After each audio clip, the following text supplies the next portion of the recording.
안녕하세요. 벌써 한글맛 조과 국어 능력 10주차 수업을 진행하게 되었습니다. 지금 고3도 이미 개학을 했고요. 점점 이렇게 코로나 분위기가 하여간 점점 좋아지고 있는 것 같은데, 어쨌든 이렇게 사망자도 계속 이렇게 양산하고, 사람을 되게 궁핍하게 만들고, 어렵게 만들고요. 그 다음에 사람과 사람 간에 되게 반목이 많이 생기지 않습니까? 이렇게 되는 그런 좀 코로나에서 빨리 좀 벗어났으면 하는 생각이 드네요. 어쨌든 지금 점점 이렇게 상황은 좋아지는 것 같은데, 하여간 계속 조심해야 될 것 같고, 하여간 5월째 얼마 안 남았는데, 5월 지나서 6월에는 거의 모든 것이 다 정상화되었으면 하는 그런 바람을 가져봅니다. 자, 오늘 저희 수업할 부분은 한글맞춤법 원래 57항 계속 하다가 중간에 하다가 이제 그만뒀죠. 그런데 그 부분은 제가 3교시 때 하도록 하겠습니다. 좀 PPT나 이런 거 거기 준비가 되는 게 그 뒤에 이렇게 몰아가지고 하는 게 좋을 것 같다는 생각이 들더라고요. 그래서 오늘은 좀 이제 1교시니까 바로 넘어가서 표준어 규정을 다루도록 하겠습니다. 지금 우리가 80페이지까지 했었는데요. 확 뛰어넘겠습니다. 뛰어넘어서 이따가 3교시 때 80페이지 다시 돌아와서 수업을 하도록 하고요. 지금 여기 저 문장 부호 뛰어넘습니다. 문장 부호 시험 본다면 시험에 안 나옵니다. 그러니까 문장 부호 뛰어넘고요. 쭉 가서 116페이지 보도록 하겠습니다. 116페이지 제1부 표준어 사정 원칙부터 살펴보도록 하겠습니다. 혹시 문장부의 사용에 관심이 있는 분들은 그 앞에 제가 설명을 드리면 훨씬 더 쉽겠습니다만 그래도 지금 표준어 규정보다는 문장부호가 좀 덜 중요한 부분이에요. 그래서 요거는 뛰어넘는 거니까 혹시 관심 있으신 분들은 개인적으로 공부를 하시면 좋을 것 같습니다. 지금 제가 첫 시간에도 말씀드렸다시피 이 수업 전부를 다 나가지 못해요. 이 책 전부를 다 나가지 못하기 때문에 하여간 나가는 데까지 나가고요. 표준어 사정원칙은 확실히 나갈 것 같은데 표준 발음법도 조금 다를 수 있을지 없을지 모르겠습니다. 지금 표준어 사정원칙은 다룰 수 있을 것 같고 뒤에 표준 발음법이라든지 아니면 외래어 표기법, 로마자 표기법 이런 것들은 개인적으로 그렇게 좀 못 나가는 부분들은 공부를 해주시기 바랍니다. 우리 수업이 15주차밖에 안 되기 때문에 기존부터 그래왔어요. 그러니까 2016년 2학기부터 제가 수업을 할 때 하는 데까지만 이렇게 하는 식으로 계속 수업을 진행했고 남은 부분은 이제 개인적으로 공부를 하는 걸로 그렇게 이야기를 하였습니다. 물론 이제 다른 부분만 시험 문제 나옵니다. 기말고사 나오고요. 그러지 않은 부분들은 저기 다루지 않으니까 하여간 제가 다루는 부분만 공부를 해주시기 바랍니다. 자, 기말고사에 관련된 부분은 다시 말씀드리지만 기말고사를 치른다면입니다. 기말고사를 치른다면 이거 제가 다른 부분만 공부를 그 부분에서만 시험이 나오니까 그 부분만 공부를 해 주시라는 그런 이야기입니다. 자, 116페이지 보시면 제1부 표준어 사정원칙부터 살펴보도록 하겠습니다. 제1장 총책을 보시면 표준어 규정 1항 표준어의 정의부터 보도록 하겠습니다. 제1항 표준어는 교양 있는 사람들이 두루 쓰는 현대 서울말로 정함을 원칙으로 한다. 국어 시간에 다 배우셨죠? 중고등학교 국어 시간에 요거는 아마 외우는 항목이라는 생각이 듭니다. 여러분들이 다 외우고 있는 항목이라는 생각이 들어요. 표준어는 누가 쓰는 겁니까? 교양 있는 사람들이 두루 쓰는 그 다음에 어떤 시대는 현대고요. 그 다음에 지역은 서울말 이렇게 얘기할 수가 있습니다. 참고로 중국어 같은 경우에는 중국어의 표준어는 베이징 말이 아닙니다. 하얼빈 말이에요. 하얼빈 말. 그래가지고 참 각 지역마다 나라마다 그렇게 다 수도말이 표준어가 아닌 표준어인 곳이 대부분이겠지만 또 아닌 곳도 있다는 것 말씀을 드립니다. 자, 그 아래 해설을 보시면 이제 조선어학회가 1933년 한글맞춤법 통일안 총론 제2항에서 정한 그래서 이게 지금 한글맞춤법이 제가 89년에 바뀌었다고 말씀을 드렸죠. 그럼 뭐에서부터 바뀐 건가요? 바로 1933년에 한글맞춤법 통일안에서 거기서 이제 바뀌게 된 것입니다. 그래서 우리 영화 말모이에도 이렇게 나오는 그런 조선어학회 그런 사람들이 하여간 1933년이면 저 일제 강점기거든요. 그때 하여간 이런 조선어를 그때는 이제 국어가 아니죠. 조선어를 이제 공부를 하면서 그러면서 한글 맞춤법 통일안을 되게 잘 만들었어요. 잘 만들어서 그래서 그거를 바탕으로 89년에 또 이제 우리 그 한글 맞춤법과 표준어 규정을 그렇게 바꾸어서 또 만들 수가 있었던 것입니다. 그러니까 이때 당시에는 일제 강점기이기 때문에 한국어를 공부하고 한국어를 공부하는 것 자체가 조선어로 공부하는 것 자체가 그거는 독립운동입니다.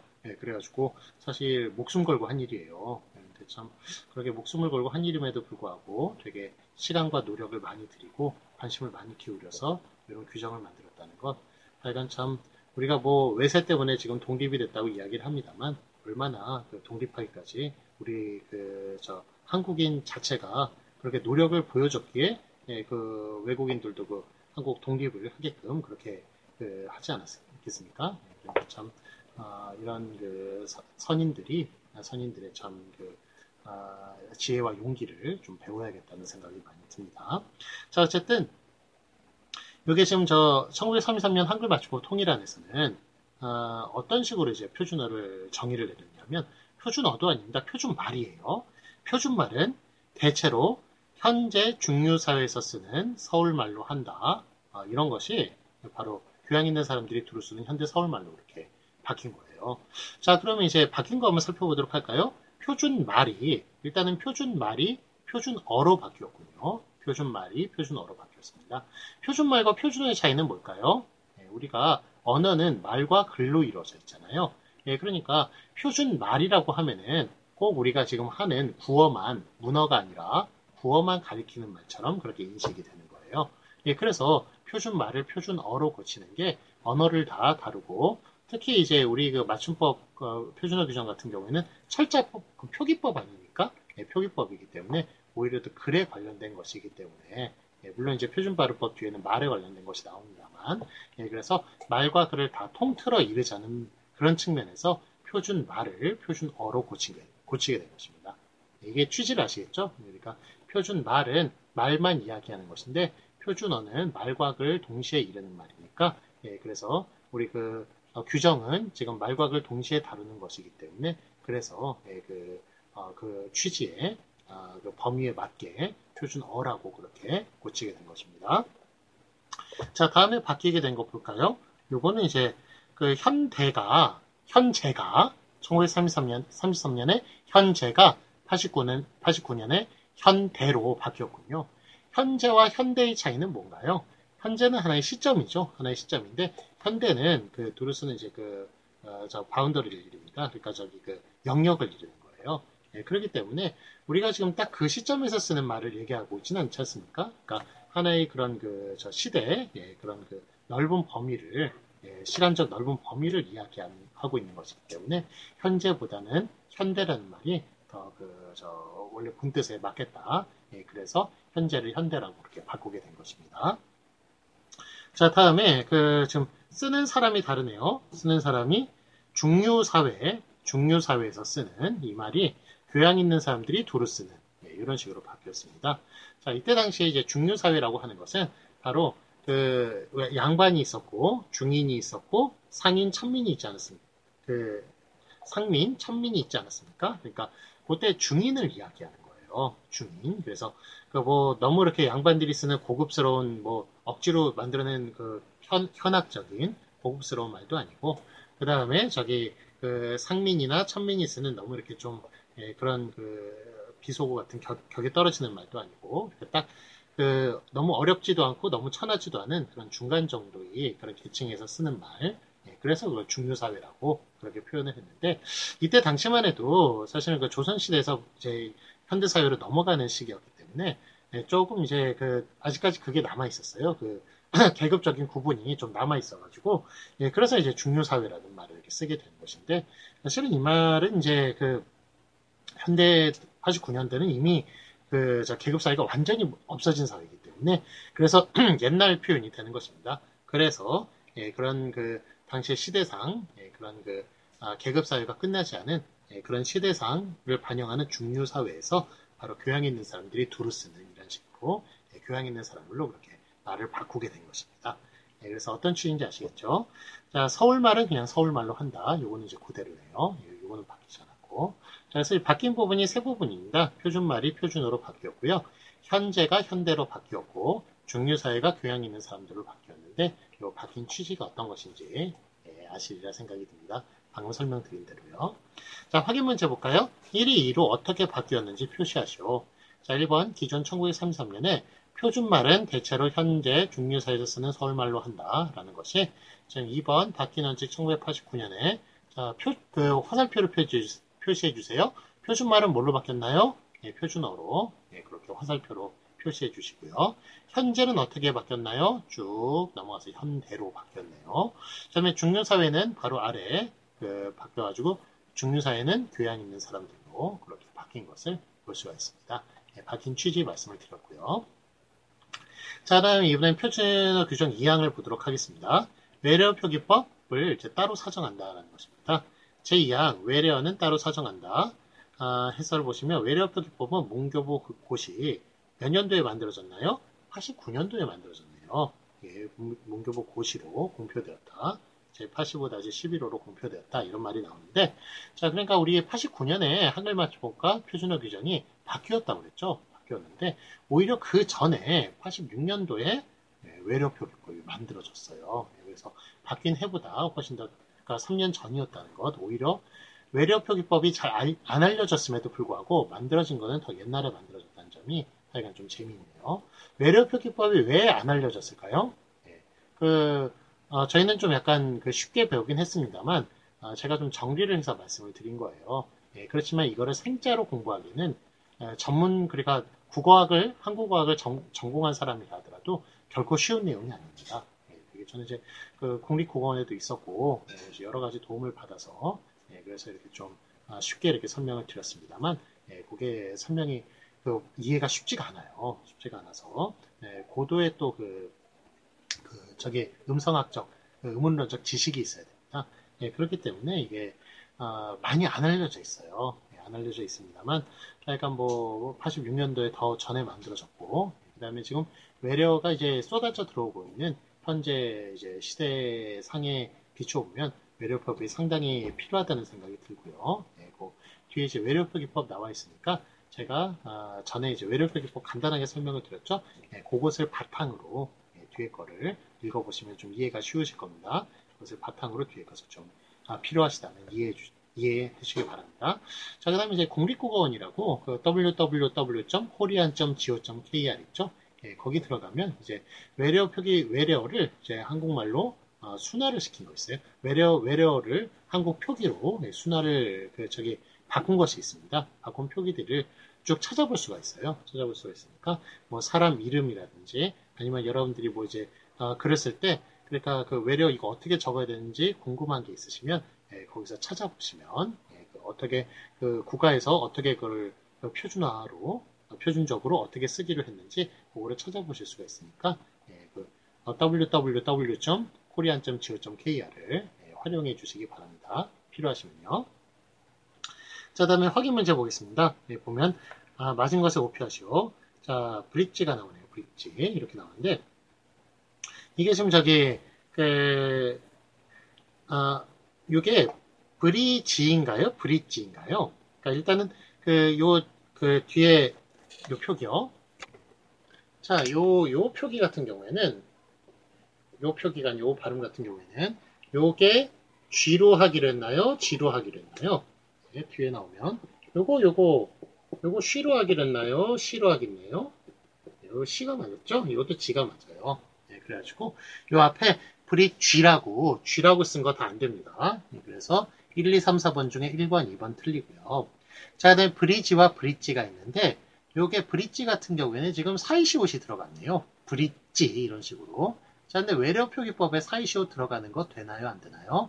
안 됩니다. 그러니까 브리지예요. 브리지. 그래서 3번 들어가는 브리지라고 그렇게 표기를 해야지. 우리 브릿지도 마찬가지고 마사지입니까? 마사지입니까? 마사지 이렇게 표현하는 경우도 있는데 이 마사지 같은 경우는 이것도 이제 사이시옷 들어간 거죠. 이 표기 안 됩니다. 그래서 사이시옷 안 들어간 이 표기가 맞습니다. 브릿지도 마찬가지예요. 브릿지 사이시옷 들어간 표기 틀리고요. 브릿지라고 적어주셔야 맞습니다.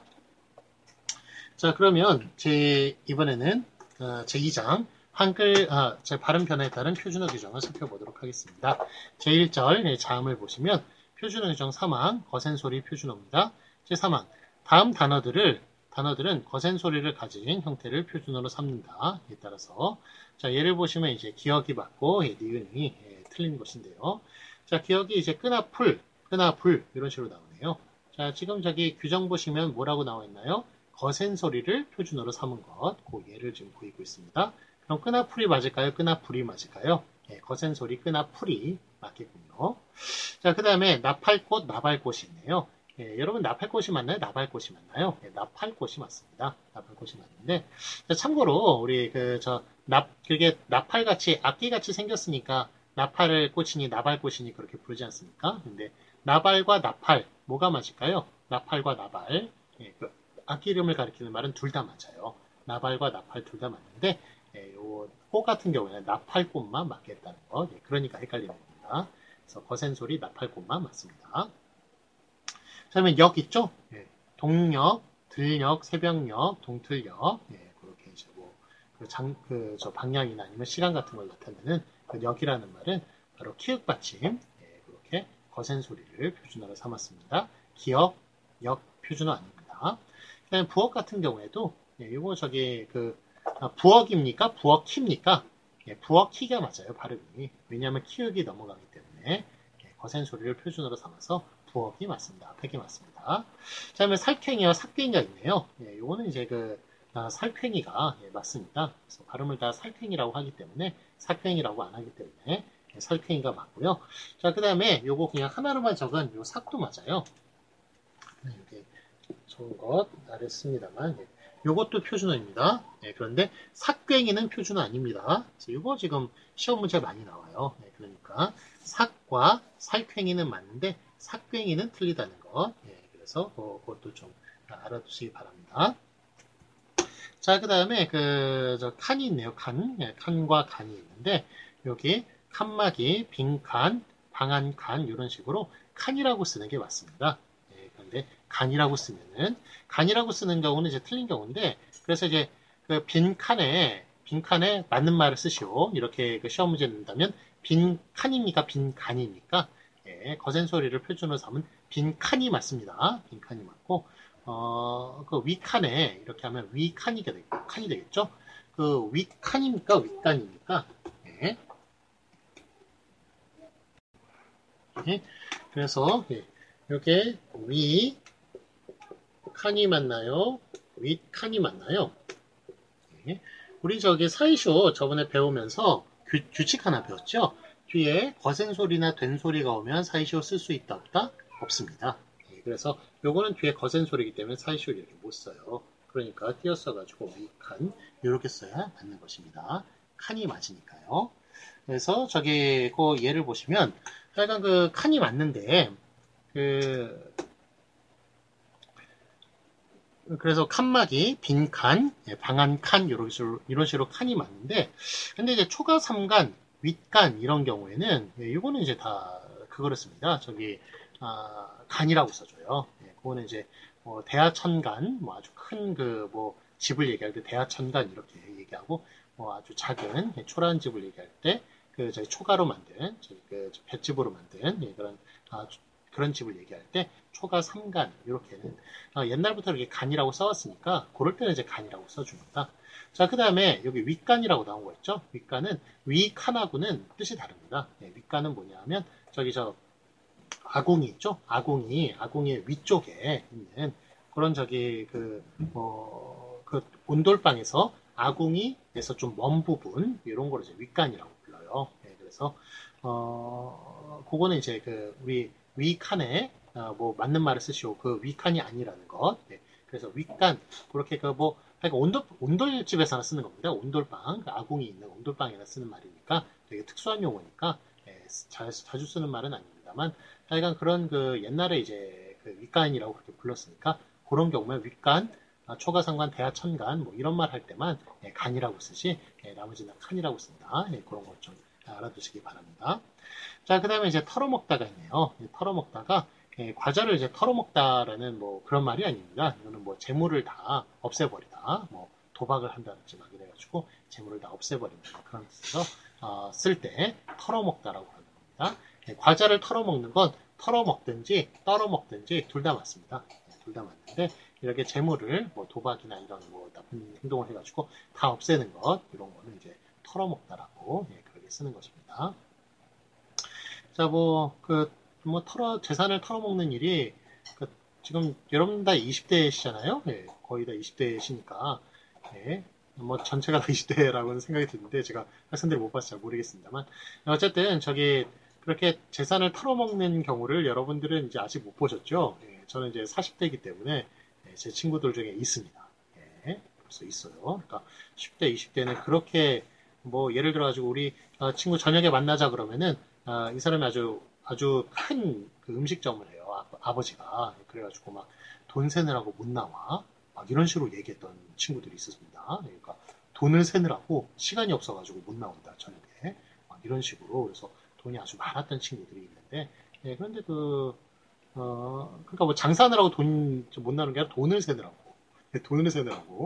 이렇게 세느라고 못 나온다고. 뭐 이런 친구가 있었는데, 하여간 뭐 최근에 뭐 만나면, 알코올 중독자가 돼 있어가지고 재산을 다 털어먹고, 그런 거 있으면 참 하여간, 정말 자기 관리 중요하다. 관리를 잘해야겠다. 그리고 그 부모님이 하여간 그 재산을 다 그렇게 뭐 주고, 자기 자식한테 막 그렇게, 뭐 하고 그러는 게 그렇게 좋은 일만은 아니구나. 라는 그런 생각이 좀 들기도 합니다.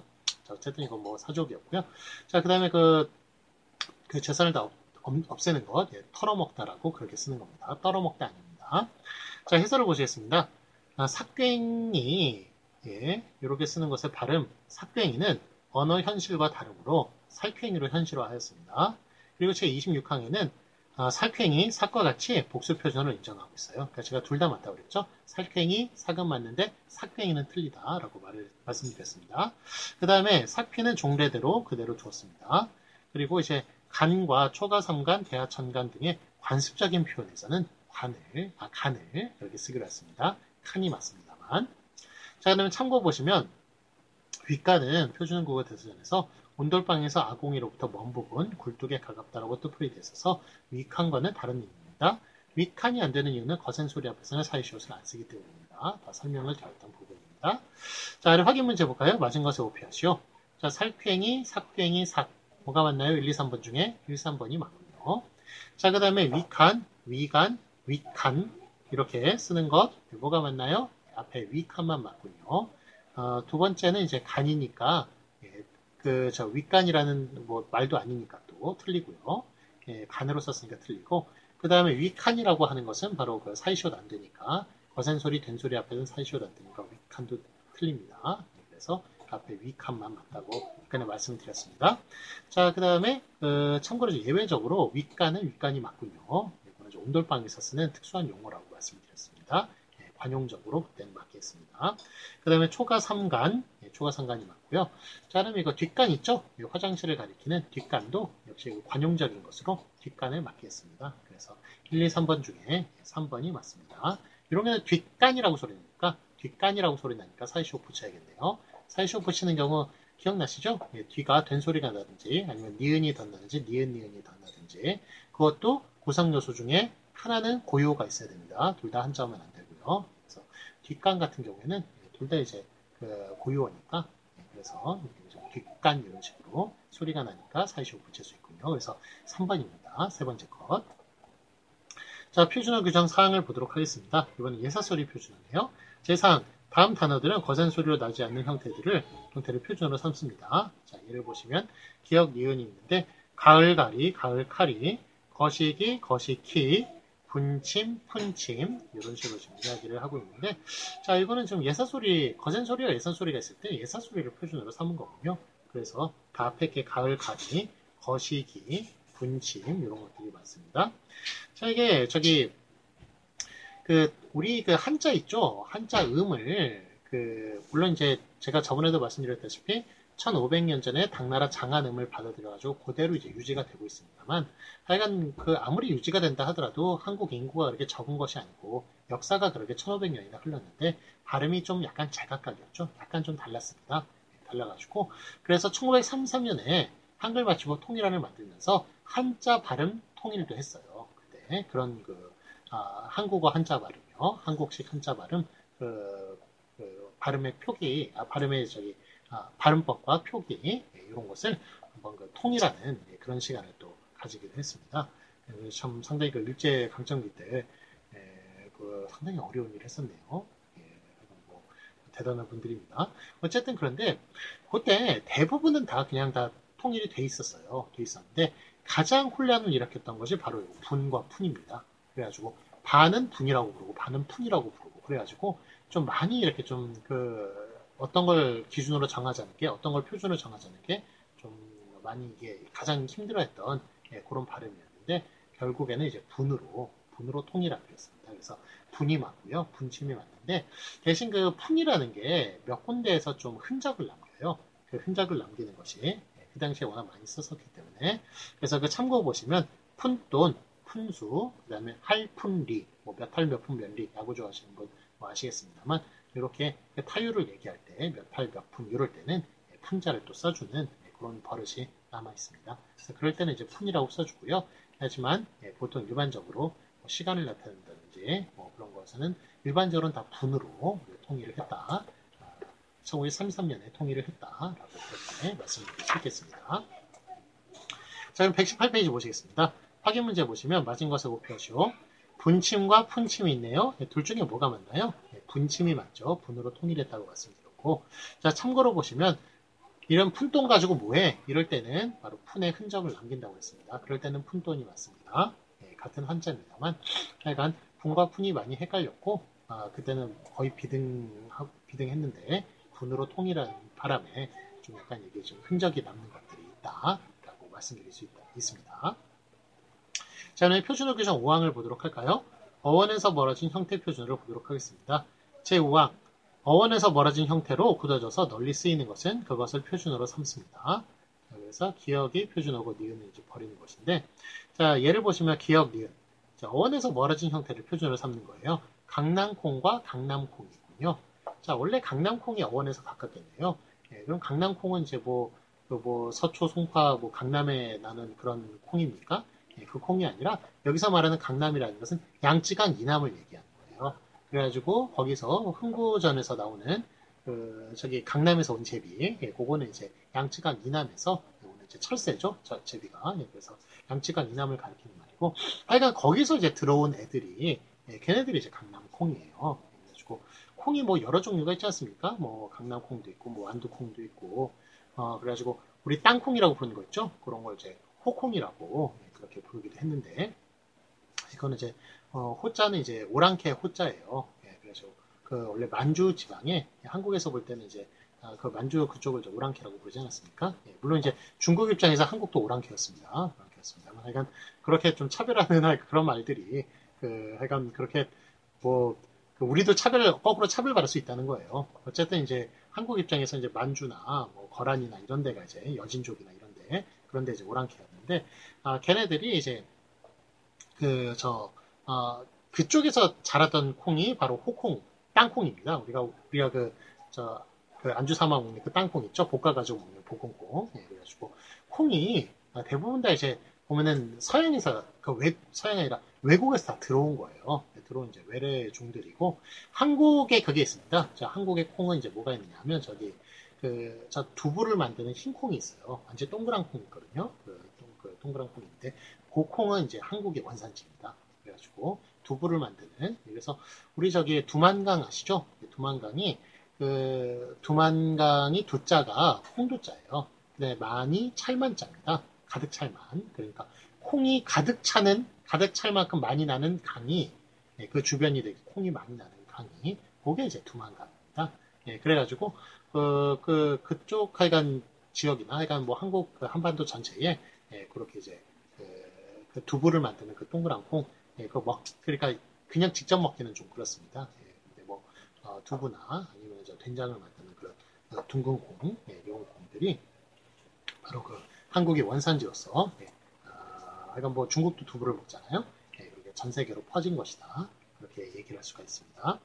자, 어쨌든 이제 뭐 얘기가 길어졌는데 강남콩 같은 경우에는 그 한국의 원산지가 아니고 그 양치간 이남에서 넘어온 콩인데 어원을 살려면 강남콩이라고 해야 될 거예요.